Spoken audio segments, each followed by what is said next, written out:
நம் நாடு தொடர்கிறது. இந்த 2022ஆம் ஆண்டு யாராவது வந்து இந்த பிரதமர் பதவியை பொறுப்பெடுங்கள், நாட்டை காப்பாற்ற வேண்டும் என்று கூறிய போது யாருமே வரவில்லை. அப்படி வராத அல்லது பிரதமர் பதவிக்காக கையேந்திய நாடு உலகில் வேறு எங்காவது இருக்கின்றதா என்ற கேள்வியை ஜனாதிபதி திருகோணமலையில் வைத்து எழுப்பியிருக்கின்றார். பிரதமர் பதவிக்கு கையேந்தி வேறு நாடு உலகில் இருக்க முடியுமா? பிரதமர் பதவிக்கு கையேந்திய வேறு நாடு உலகில் இருக்க முடியுமா? திருகோணமலை கூட்டத்தில் ஜனாதிபதி கேள்வி. எதிர்க்கட்சிகள் வழங்கும் வாக்குறுதிகள் அரசியல் மேடைக்கு ஏற்றதாக இருந்தாலும் அவற்றை நடைமுறைப்படுத்தினால் நாட்டின் பொருளாதாரம் மீண்டும் வீழ்ச்சி அடையும் என ஜனாதிபதி ரணில் விக்ரமசிங்க தெரிவித்தார். சரி, ஜனாதிபதி அவ்வாறு தெரிவிக்கும் போது இவற்றை பற்றி கதைக்கும் போது 2022ஆம் ஆண்டை பற்றி கதைக்கும் போது இந்த பாராளுமன்ற உறுப்பினர்கள், அமைச்சர்களது வீடுகள் எரிக்கப்பட்டதையும் மறந்துவிட முடியாது. எனவே SM சந்திரசேன சொல்கின்றார், நாமல் தரப்பினரின் தவறால் எமது வீடுகள் தீக்கிரையாகின. SM சந்திரசேன கடும் அதிருப்தி. நாமல் ராஜபக்ச உட்பட ஒரு தரப்பினர் 2022ஆம் ஆண்டு மே மாதம் 9ஆம் தேதி செய்த தவறால் எமது வீடுகள் தீக்கிரையாக்கப்பட்டன. இவர்கள் தவறு செய்ய நாங்கள் தண்டனை அனுபவித்தோம். இவ்வாறானவர்களுடன் அரசியல் செய்வதை விட தற்போது எடுத்துள்ள தீர்மானம் சிறந்ததாக உள்ளது என பொதுஜன பெரமுனவின் பாராளுமன்ற உறுப்பினர் SM சந்திரசேன தெரிவித்தார். அனுராதபுரம் பகுதியில் நேற்று இடம்பெற்ற நிகழ்வில் கலந்து கொண்டு உரையாற்றுகையில் மேற்கண்டவாறு குறிப்பிட்டார். எனவே நாமல் தரப்பினரின் தவறால் எமது வீடுகள் தீக்கிரையாகின என்று SM சந்திரசேன கூறினார். அது மட்டுமில்லாமல் அத்துக்குரல என்ற பாராளுமன்ற உறுப்பினரும் அடித்து கொலை செய்யப்பட்டார் மக்களால். இப்படியெல்லாம் சம்பவங்கள் நடைபெற்றது. அதையும் அவர் ஞாபகப்படுத்தியிருந்தார்.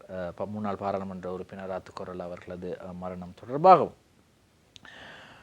இப்படி இருக்கும்போது ஒரு போலீஸ் அதிகாரி தன்னுடைய கடமைக்கு தனக்கு வழங்கப்பட்ட துப்பாக்கி எடுத்து கொண்டு வந்து தன்னுடனே கடமையில் இருக்கும் ஒரு போலீஸ் அதிகாரியை, கான்ஸ்டபிளை சுட்டு கொன்றுவிட்டு தனது பக்கத்து வீட்டில் இருக்கக்கூடிய 54 வயதுடைய அம்மாவையும் 17 வயதுடைய மகளையும் துப்பாக்கியால் சுட்டு கொன்றுவிட்டு மீண்டும் வருகிறார். அவர் கடமை புரிந்த போலீஸ் நிலையத்திற்கு வந்து தனது மோட்டார் சைக்கிளை நிறுத்திவிட்டு போலீஸ் நிலையத்திற்கு நேராக முன்பாகவே அவரும் தற்கொலை செய்து கொள்கின்றார், தன்னைத்தானே சுட்டு கொண்டு. மூவரை சுட்டு கொலை செய்த போலீஸ் அதிகாரி தற்கொலை. அம்பார இங்கினியாகளவில் சம்பவம். அம்பார இங்கினியாகளவில் நேற்று அதிகாலை மேற்கொள்ளப்பட்ட துப்பாக்கிச் சூட்டில் போலீஸ் உத்தியோகத்தர் ஒருவர் உட்பட 3 உயிரிழந்துள்ளனர். இவர்கள் மீது துப்பாக்கிச் சூட்டை நடத்தியவர் தன்னைத்தானே சுட்டு கொண்டு தற்கொலை செய்து கொண்டுள்ளார். இவ்வாறான அந்த சம்பவம் நேற்று பரவலாக எல்லா ஊடகங்களிலும் பேசப்பட்டது. இன்றும் கூட அநேகமான சிங்கள பத்திரிகைகளின் பிரதான தலைப்புச் செய்தியாக இந்த செய்தி வந்திருக்கின்றது. விசாரணைகள் தொடர்கின்றது, என்ன காரணம் என்று. ஆனால் இந்த அம்மாவையும் மகளையும் சுட்டு கொண்டதற்கான காரணம் ஏதோ ஒரு நில பிரச்சனை, பக்கத்து வீட்டு பிரச்சனை என்பதற்காகவும், அதே போன்று இந்த போலீஸ் கான்ஸ்டபிளை, தன்னோடு கடமையில் இருக்கக்கூடிய, தன்னோடு பணிபுரியக்கூடிய போலீஸ் கான்ஸ்டபிளை ஏன் கொன்றார் என்பது தொடர்பாக விசாரணை நடைபெற்று வருகின்றது. ஆனால் தன்னுடைய மனைவிக்கு தொலைபேசி மூலம் அழைப்படுத்தி கூறியிருக்கின்றார், பிள்ளைகள் இருவரையும் கவனமாக பார்த்து கொள்ளுங்கள், வேறு யாரோ செய்த தவறுகளை போலீஸ் நிலையத்தில் என் மீது சுமத்துகிறார்கள் என்ற விடயத்தை தனது மனைவியிடம் தெரிவித்திருக்கின்றார். சரி, இதை எப்படியோ அடுத்ததாக மற்றும் ஒரு செய்தியை பார்க்கின்றோம். ஜனாதிபதி ரணில் விக்ரமசிங்க கூறியிருந்தார், சபாநாயகருக்கு இந்த போலீஸ் அதிபர் விடயம் தொடர்பாக பிரதமர் நீதியரசரோடு பேசுங்கள் என்று. பிரதம நீதியரசருடன் நான் கலந்துரையாட மாட்டேன், சபாநாயகர் அறிவிப்பு. போலீஸ் அதிபர் விவகாரம் குறித்து பிரதம நீதியரசருடன் கலந்துரையாட போவதில்லை, ஏனெனில் பிரதம நீதியரசருடன் கலந்துரையாடுவதற்கு எவ்விதமான சட்ட அடிப்படைகளும் கிடையாது என சபாநாயகர் மஹிந்தயாப்பா அபேவர்தன தெரிவித்திருக்கின்றார். நான் எதுக்கையா பேசணும்? அப்படி பேசுறதற்கான சட்டம் இங்கே இல்லை, ஆகவே நான் பேச மாட்டேன். ஆனால் ஜனாதிபதி சொல்கிறார், எனக்கு தலையிட முடியாது, நான் ஒரு ஜனாதிபதி வேட்பாளராகிட்டேன், ஆகவே எனக்கு தலையிட முடியாது, நீங்கள் தான் தலையிட்டு இதை தீர்த்து வைக்கணும் என்று. இப்படி இருக்கும்போது துரை மதியுகராஜா தனது ஆதரவை ரணில் விக்ரமசிங்கவுக்கு வழங்குவார் என்று எதிர்பார்க்கப்பட்ட போதும் அவர் சஜித் பிரேமதாசவுக்கு வழங்கியிருக்கிறார். ஐக்கிய மக்கள் சக்தி கண்டி மாவட்ட அமைப்பாளராக துரை மதியுகராஜ், ஐக்கிய மக்கள் சக்தியின் அண்மையில் இணைந்து கொண்ட மத்திய மாகாண சபையின் உப தவிசாளராக, அவை தலைவராக பதவி வகித்தவரும் இலங்கை தொழிலாளர் காங்கிரசின் சிரேஷ்ட உப தவிசாளருமான துரை மதியுகராஜா ஐக்கிய மக்கள் சக்தியின் கண்டி மாவட்ட அமைப்பாளராக சஜித் பிரேமதாசவால் நியமிக்கப்பட்டார்.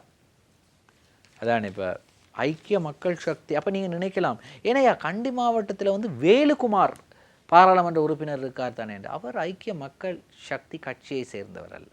வேலுக்குமார் தமிழ் முற்போக்கு கூட்டணியை சேர்ந்தவர், ஜனநாயக மக்கள் முன்னணியை சேர்ந்தவர். எனவே வேறொரு கட்சியில் இருப்பவர்களுக்கு அந்த தொகுதியின் அமைப்பாளர் பதவியை தர மாட்டார்கள்.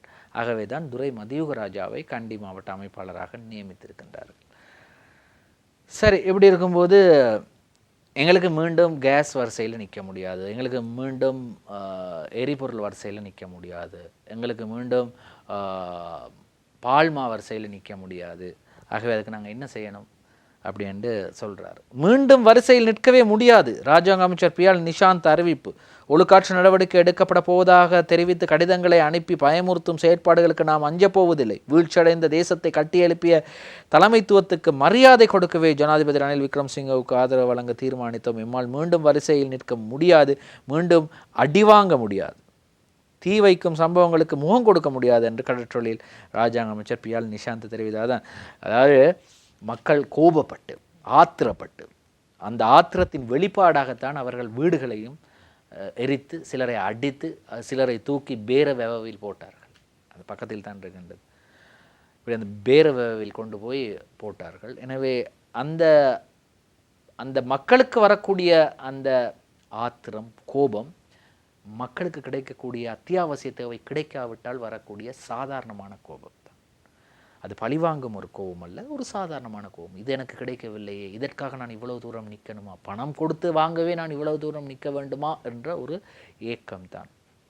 இது எப்படியோ மத்திய கிழக்கு நாடுகளில் போர் பதற்றம் அதிகரித்திருக்கிறது. அநேகமாக இந்த லெபனான், ஜோர்தான், எகிப்து போன்ற நாடுகளில் இருக்கக்கூடிய இலங்கையர்களும் ஏனைய நாட்டவர்களும் உடனடியாக அந்த நாடுகளிலிருந்து வெளியேறி வருகின்றார்கள். குறிப்பாக இலங்கையர்களை அந்த நாடுகளிலிருந்து வெளியேற்றுவதற்கான கடுமையான முயற்சிகள் மேற்கொள்ளப்பட்டு வருகின்றது. மத்திய கிழக்கில் போர் ஏற்படும் பதற்றம், லெபனானிலிருந்து பிரஜைகள் வெளியேற்றும் உலக நாடுகள், மத்திய கிழக்கிலான மோதல்கள் மேலும் தீவிரமடைந்து போர் ஒன்று கிளர்ந்தெழலாம் என்ற அஞ்சப்படுகின்ற நிலையில் அமெரிக்கா உள்ளடங்கலாக உலக நாடுகள் பலவும் லெபனானில் உள்ள தமது பிரஜைகளை வெளியேறுவதற்கு நடவடிக்கைகளை முன்னெடுத்து வருகின்றன. ஈரானிய தலைநகர் தேரானில் வைத்து ஹமாஸ் குழுவின் அரசியல் தலைவர் இஸ்மாயில் அனியை கடந்த புதன்கிழமை கொல்லப்பட்டமை தொடர்பில் இஸ்ரேலுக்கு கடும் பதிலடியை கொடுக்கப் போவதாக ஈரான் சூளுரைத்துள்ளது. எனினும் இஸ்ரேல் இது தொடர்பில் விமர்சனம் எதனையும் இதுவரை முன்வைக்கவில்லை. எனவே அந்த போர் பதற்றம் காரணமாக தங்களுடைய மக்களை அந்தந்த நாடுகளிலிருந்து வெளியேறுமாறு கோரி வருகின்றது. நேற்று ஆடி அமாவாசை என்னென்ன நடந்தது ரைட் பார்க்கலாம். ஆடி அமாவாசை தினமான நேற்று ஞாயிற்றுக்கிழமை கொழும்பு காக்காய் தீவு முகத்துவாரம் சங்கமத்தில் பக்தர்கள் பிதிர் கடன்களை தர்ப்பணம் செய்து நிறைவேற்றுவதற்கு ஏற்ற வகையில் இந்து மன்றம் சகல ஏற்பாடுகளையும் செய்து கொடுத்திருந்தது. அந்த வகையில் அங்கு கூடிய பக்தர்கள் ஆன்மாவை நினைத்து அந்தணர்கள் முன்னிலையில் தர்ப்பணம் செய்து தங்கள் பிதிர் கடன்களை நிறைவேற்றி கொண்டதை படத்தில் காணலாம் என்று நேற்று பெருந்திரளான மக்கள் அங்கே ஒன்று கூடியிருந்தார்கள். அது தொடர்பான படம் தான் வெளியாக இருக்கின்றது. இலங்கைக்கு கிரிக்கெட் சரி வராது, இலங்கை கிரிக்கெட்டில் இருந்து அனைவரையும் உடனடியாக நீக்க வேண்டும். காரணம், இவர்கள் என்ன விளையாடுகின்றார்கள், பாடசாலை மாணவர்களை விட மிக மோசமாக விளையாடுகின்றார்கள். இப்படியெல்லாம் இலங்கை கிரிக்கெட்டுக்கு நாங்கள் கடந்த காலங்களில் சேறு மீது சேறு பூசி கொண்டிருந்தோம். அதற்கு ஏதோ அது அவர்களில் காதுகளில் விழுந்திருக்கலாம். நேற்று திறமையாக விளையாடி நேற்றைய போட்டியில் வெற்றி பெற்றார்கள். வெண்டசேயின் பந்து வீச்சில் சரிந்தது இந்தியா, இலங்கைக்கு அபார வெற்றி. இலங்கை இந்திய அணிகளுக்கு இடையிலான இரண்டாவது ஒரு நாள் சர்வதேச கிரிக்கெட் போட்டி கொழும்பு ஆர் பிரேமதாச விளையாட்டு அரங்கில் நேற்று ஞாயிற்றுக்கிழமை நடைபெற்றது. இந்த போட்டியிலே 32 ஓட்டங்களால் இலங்கை அணி வெற்றி பெற்றது. 6 விக்கெட்டுகளை வேண்டசே அணிக்காக பெற்றுக் கொடுத்தார். அதே போன்று 3 விக்கெட்டுகளை அணித்தலைவர் சரித் அஸ்லாங்க பெற்றுக் கொடுத்தார். இது எப்படியோ பதிலுக்கு துடுப்படுத்தாடிய இந்தியா 42.2 ஓவர்களில் சகல விக்கெட்டுகளையும் 208 ஓட்டத்துக்கு இழந்தது. இலங்கை அணி 240 ஓட்டங்களை பெற்றிருந்தது. இது எப்படியோ 3 போட்டிகள் கொண்ட ஒரு நாள் தொடரில் 1-0 என்ற நிலையில் இலங்கை அணி முன்னிலை வைக்கின்றது. முதலாவது ஒரு நாள் சர்வதேச கிரிக்கெட் போட்டி சமநிலையில் முடிந்தது.